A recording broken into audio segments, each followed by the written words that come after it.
Hey everyone, this is Kevin from thechesswebsite.com, and today we're going to be looking at a cool opening, the Latvian Gambit. What starts out with pawn e4, pawn e5, knight to f3 development move, and pawn to f5. And as you can already see here, without this f5 pawn move, this is a very common opening that you'll see from white. But a lot of times, as you can imagine, they're not studied up on this move right here.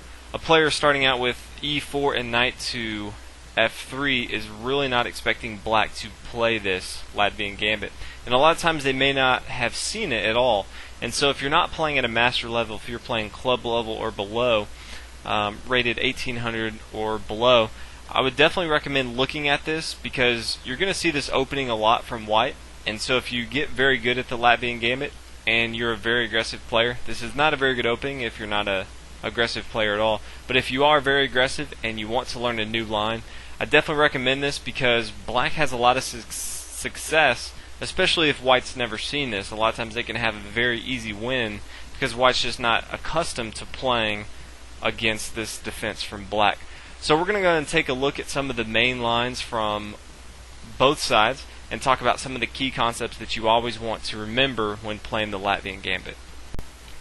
The main line continues with knight takes on e5, and black has three options here, and we're going to take a look at each of those. The first one, the main line, is queen to f6. I don't really play this a lot, but it is the main line, so I want to talk about it.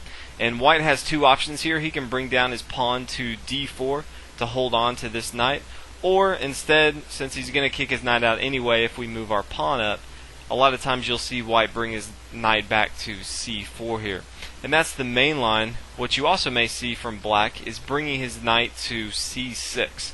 And a lot of times from here, one of the common themes you'll see in the Latvian Gambit is white bringing his queen down to h5. From here, black's forced to bring his pawn to g6. Now from here, white has two options. He can take our knight on c6, attacking our queen. From here, it's actually recommended that you take with your pawn on d7 to c6 instead of taking the queen right away. The queen's now going to be forced to move, but instead this is just a better setup if we take this queen and now he takes our queen. It's just a better setup for us. So that's one option that white has, but another option that you'll see a lot is if white takes on g6. And he can do this because if we take back on g6, he can come down and take our rook.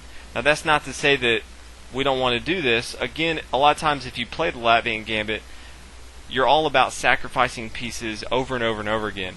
So a lot of times you'll see players for black either capture and just give up this rook, and at the same time try to completely get the white queen out of the game and then start to attack. Or instead, if they don't take here, you may see the knight come to f6, holding down this pawn on h7 and at the same time attacking this queen on h5. So if the knight moves for a discovered check, then we can now take this queen. So this queen for white is going to have to move now. So this is why a lot of times, more times than not, you'll see knight to f6. So this is one of the options with knight to c6 from from black. Another option that we do have is bishop to c5, and this is another gambit itself. We're basically looking to bait white into taking an extra pawn on f5. Black's going to have a tough time actually playing the game if white decides to bring his queen down, and after we bring our pawn to g6, kind of as we talked about, if he takes, we can bring our knight to f6, and then he can move away. He's going to move his queen away, but this is going to be a tough game for black. Still playable, but a tough game for black. What we're hoping to do if we do play this is a lot of times you'll see white take this extra pawn on f5, and this is really what we're going for, and we're going to actually sacrifice another piece by bringing our bishop down to f2. And from here, white's going to recapture with his king, and then we're going to bring our queen to h4, checking this king. As you can see, black's giving up material in hopes that he can get the white king out in the middle and then start to attack and hopefully get a checkmate pretty soon. Now from here, white has limited number of moves. If he tries to retreat, let's say to g1, then black can come in and retake this knight on e5 after he checks this king. Now if white tries to just come back to e2, again we can do the same thing. Check the king and attack this knight. The best move for white is to bring his king to f3. And now from here, black has three options, and you can play around with what you think is best. But the three options really that you have are bringing your knight to f6. And this is good because these two squares on g4 and e4 are really huge attacks for black. If we kick this knight away for white that's on e5 with a simple move, pawn to d6 or something else, even bring our knight into the action, then these two squares become huge. We have our queen and our knight attacking these squares. We can get both of them involved. Those are going to be very deadly, and white's going to have to do something to defend those. The second move that you may see if you're playing black is knight to e7. And this is done so that he can, in turn, his next move, if he wants to, is take this pawn on f5. And this is going to give his knight a really active square where he has some very deadly checks. He can then come to d4 as a nice check. If he moves his queen, he can come to h4. So a lot of players will like to play their knight to e7 so that they can capture this pawn, and also they would like to castle on the king side and have this rook on the f-file bearing down without the knight in the way. If the knight is played to f6, then he's going to be in the way, but if he's played to e7 like we're looking at right now, then after we castle on the king side, this rook's going to have the f-file to bear down on. Then the last move that you will see is pawn to b5, and this does two things. One, it starts to attack on the queen side. As you can see, we've already started to obliterate the king side. This starts to attack the queen side, but at the same time, the next move from black is we'd like to bring our bishop to b7, and this is going to attack white, check him, and also get another piece involved, and at the same time gain a tempo for black. So these are your three options. All three of them, as you can tell, are very aggressive from black. And this all stems from hoping that white earlier on took the extra pawn on f5. Again, if he doesn't and he brings his queen down immediately, it's going to be a little harder. It's still going to be a very aggressive game from black that he can play, but it is going to be a little harder. So let's go ahead and take a look at another line that you may see if you do play the Latvian game. Another variation you'll see a lot is bishop to c4. From here we're just going to take this pawn on e4.